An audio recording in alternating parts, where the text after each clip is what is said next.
Muito bem, estamos de volta com a segunda parte do RB Notícias, ao vivo na sua TV Rio Branco, canal 8.1 SBT, Sistema Brasileiro de Televisão, hoje recebendo o ex-senador Jorge Viana. São 11 horas e 32 minutos no Acre. Nós temos o apoio do Arasupa e também do Aramix, que compõem a melhor, a mais antiga, maior rede de supermercados do Acre. Eu aproveito a oportunidade aqui, que a audiência hoje está bem maior, para enviar um bom dia especial aos empresários Aldenor e Aden Araújo, que não perdem uma edição do RB Notícias e toda a programação da TV Branco. Também são seus amigos, nossos amigos em comum, né?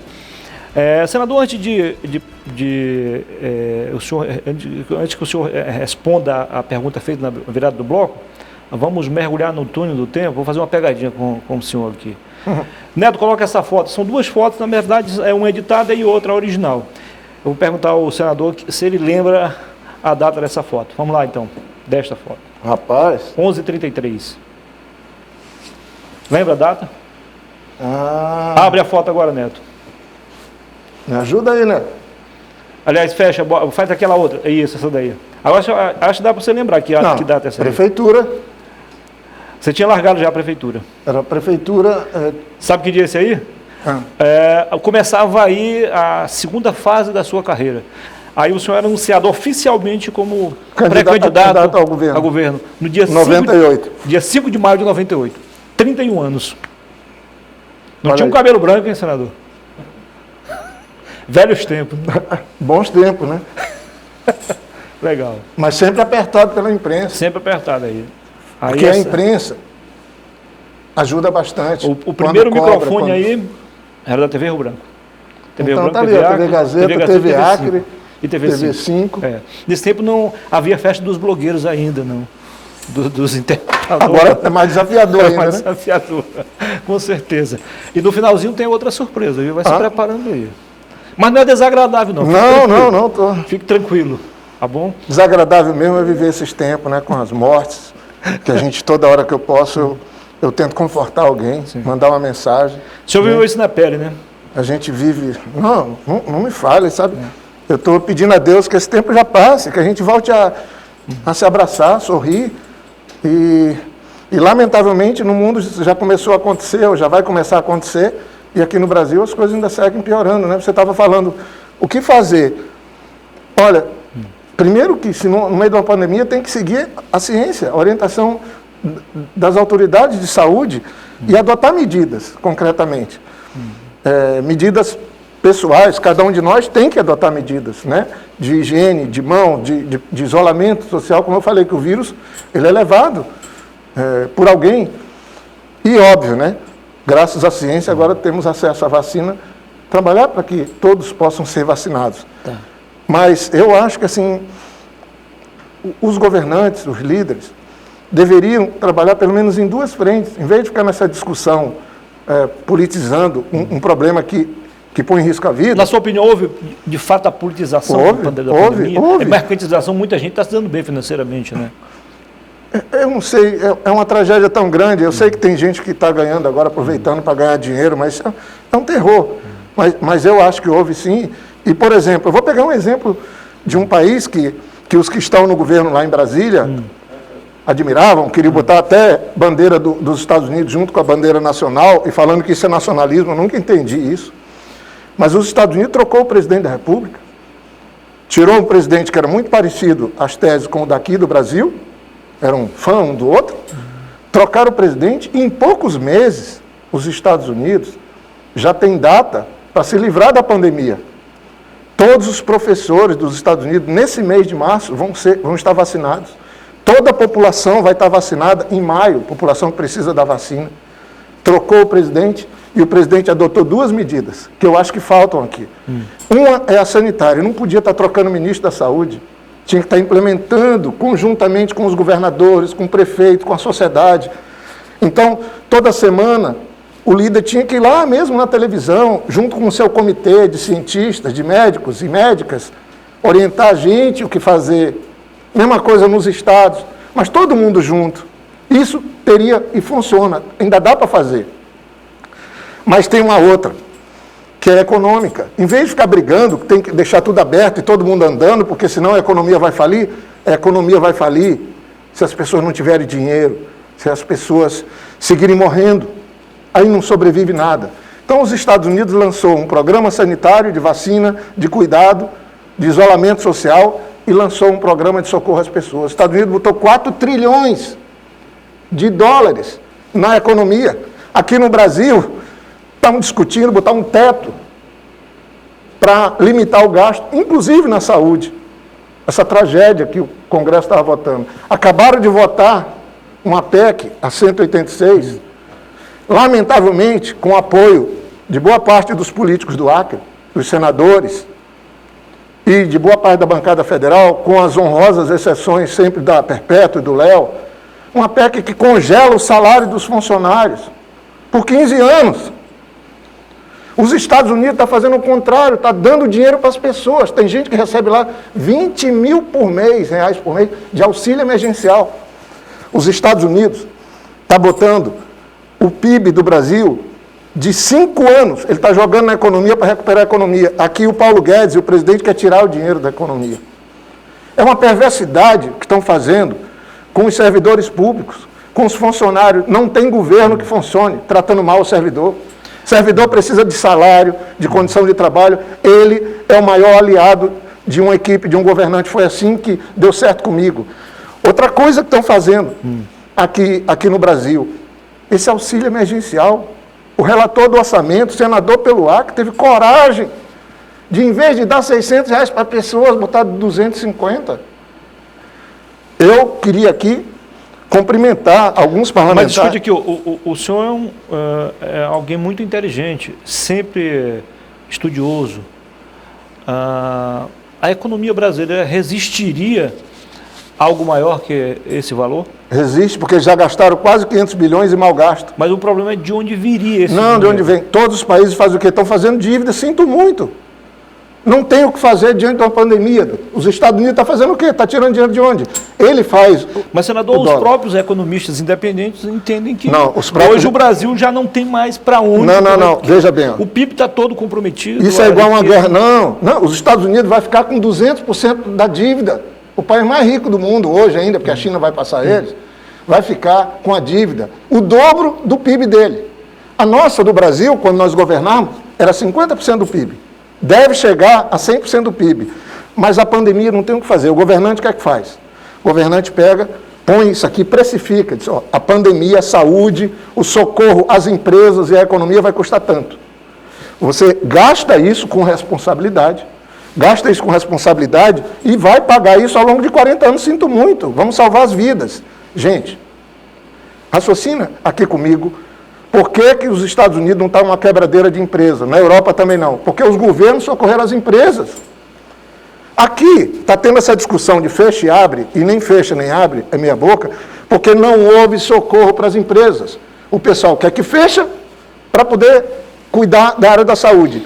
Mas quem é que vai cuidar da padaria, da mercearia, que fechada não vende? O governo é que tem que cuidar.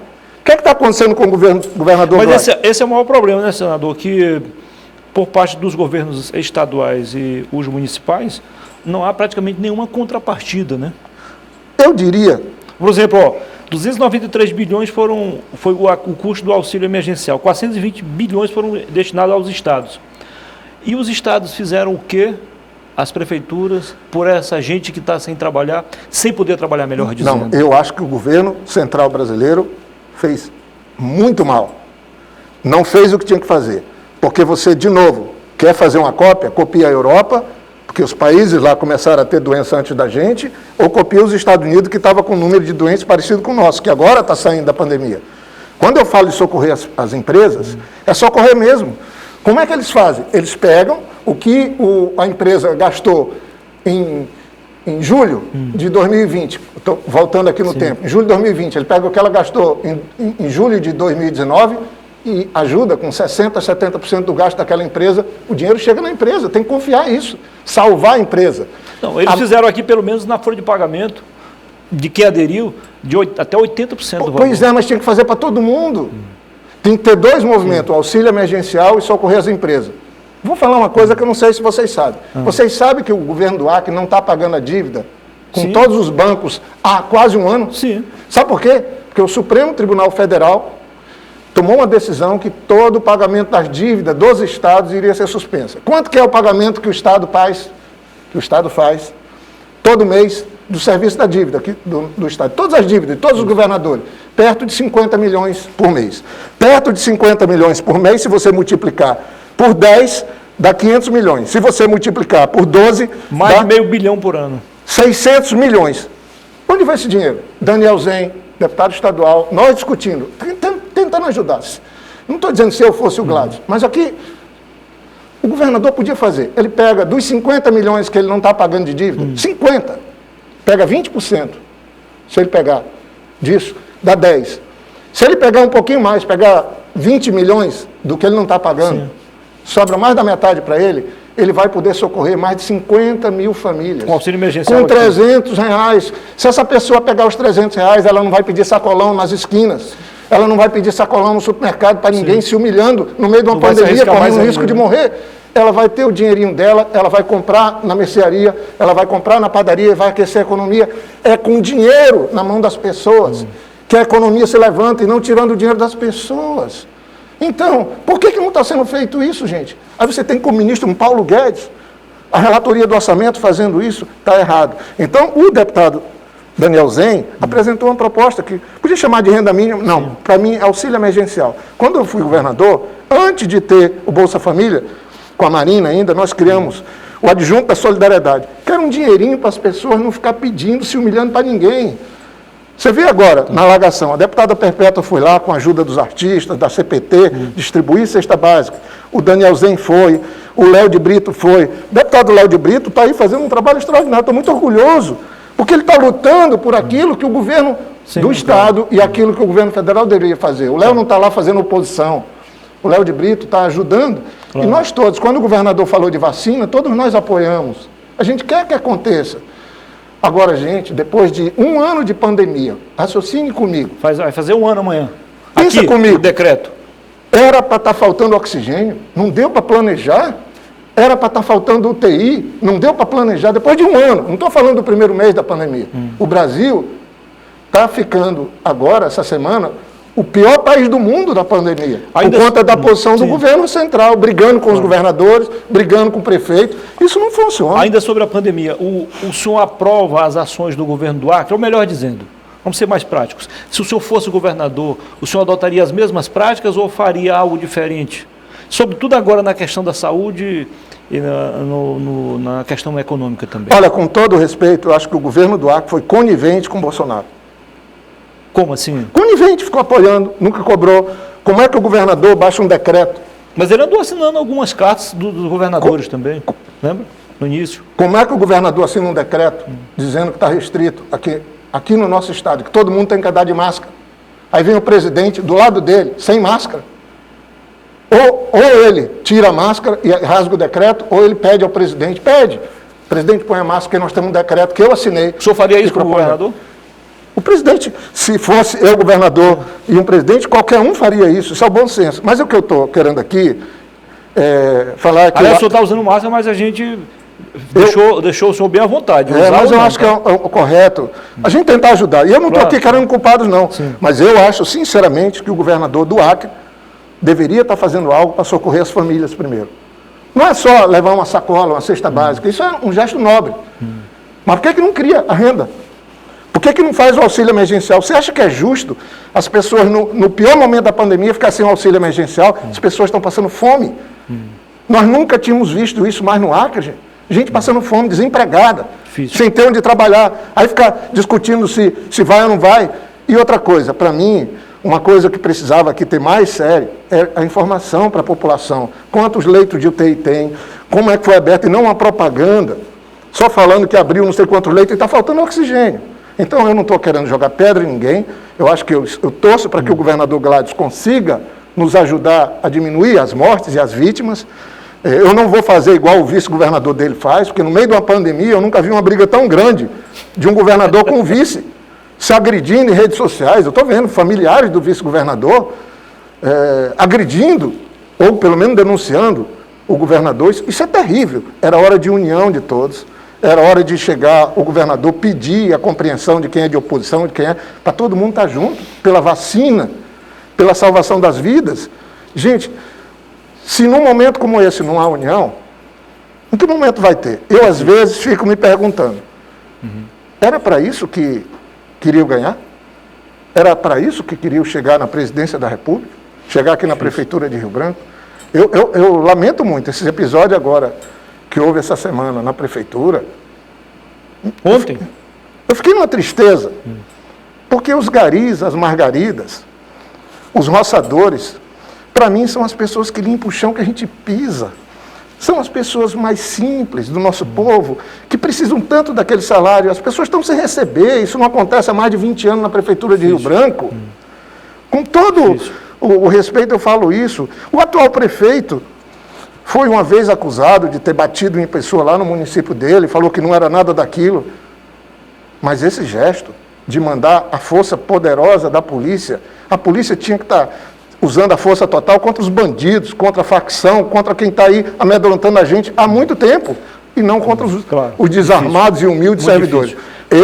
A primeira reunião que eu fiz quando fui prefeito, a primeira reunião, no primeiro dia que eu cheguei na prefeitura, foram com as pessoas que limpavam o chão da prefeitura. O prédio da prefeitura era o pior da cidade, o mais mal fedido. Eu chamei, tinham lá quase 20 mulheres, e tinha o Bico-Bico, que ele também trabalhava lá como assistente. E eu perguntei se eles me ajudavam a fazer do prédio da prefeitura uma referência com plantas, bem limpo, bem iluminado, bem cheiroso, porque as pessoas lá naquela época atravessavam a rua, passavam pela outra calçada pelo mau cheiro dos banheiros da prefeitura. Sabe por que eu usava o argumento? Eu falava assim, olha, se a prefeitura não estiver bem limpa, pode ser pobre, humilde, mas bem limpinha, bem cheirosinha, arrumadinha, ninguém vai dar dinheiro para a prefeitura, ninguém vai pagar o IPTU, ninguém vai pagar os impostos, ninguém vai trazer um projeto para financiar. Agora, a prefeitura tratando mal aqueles que são os que mais ajudam a gente. Essa cidade criou uma cultura da limpeza, com o Marcos Alexandre, com o Angelim, com a gente na prefeitura, graças a essas pessoas simples. Eu abraço as margaridas onde eu encontro. Os garis são meus amigos, são nossos amigos. Difícil. Aí quando eu vi a polícia lá, uma missão quase impossível. Eu pergunto de novo assim, foi para isso que ganharam? Uma missão quase impossível. Nós temos 1 minuto só para encerrar o programa, porque tem um vídeo aí que eu quero que o Neto coloque no ar. Pois não. Caso a candidatura do Lula seja de fato concretizada, ele resolve o problema lá no STF. Pode ajudar muito, pode mudar o cenário aqui e também no Brasil, para o PT e os partidos de esquerda? Eu acho que a mudança vai vir de cada uma das pessoas. Eu acho que nós não podemos atacar nem jogar responsabilidade no eleitor. As pessoas votaram com esperança. 90 milhões de pessoas não votaram no Bolsonaro. 50 e poucos milhões votaram. Mas mesmo esses que votaram com alguma ideia de que alguma coisa nova acontecesse. Tem muita gente se decepcionando.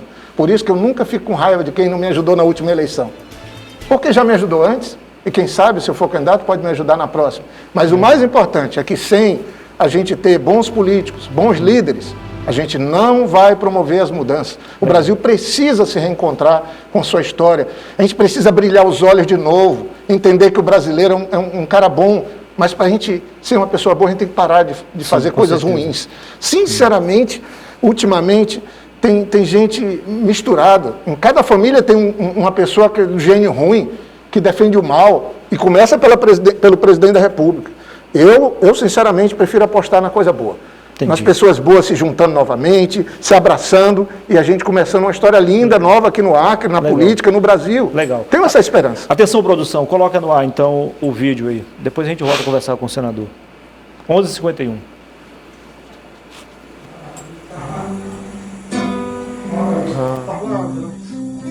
Não sei dizer como é grande o meu amor por você. Eu tenho tanto pra te falar, mas com palavras não sei dizer como é grande o meu amor.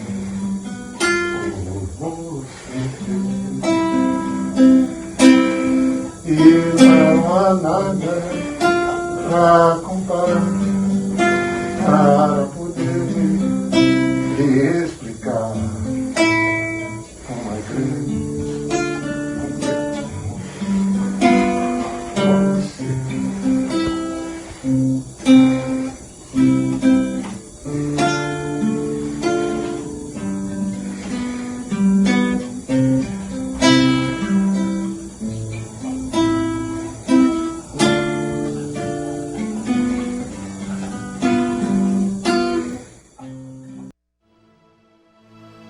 senador, não é fácil. Eu imagino o caso do seu irmão, o senador, ex-senador, governador, médico Tião Viana, que salvou a vida de muita gente e chega o momento que ele não pode fazer nada para salvar a própria mãe. Moniz, assim não vale, cara. Hoje foi um momento muito forte na minha vida, nunca vou esquecer. E minha irmã, o Tião, a gente foi criado. As pessoas veem a gente político, Sim.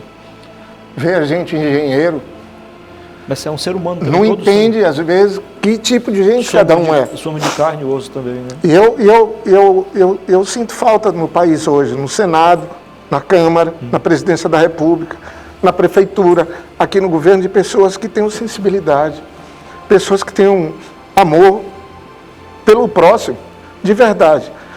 Todo dia a gente fazia quase como uma terapia, rezava, e eu não toco violão, mas eu tento, eu gosto de música.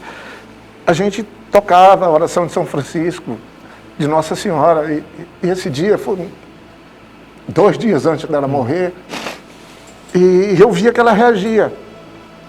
Ela estava em casa, muito doente, com a Covid, mas ela reagia.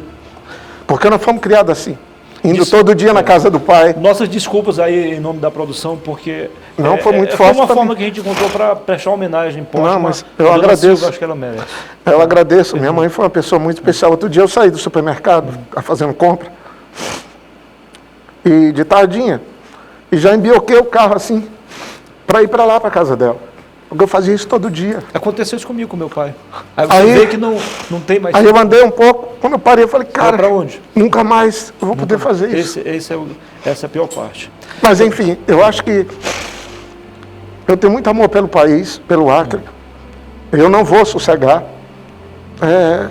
Não vou ficar bem se eu não estiver tentando ajudar. Então, o povo do Acre me deu oportunidade na política. E pela política, eu vou seguir tentando ajudar, porque se a gente está no poder de mando, dirigindo, a gente pode ajudar os mais simples. Por isso que eu fiquei muito sentido com a agressão contra as margaridas e os garis. Não façam isso.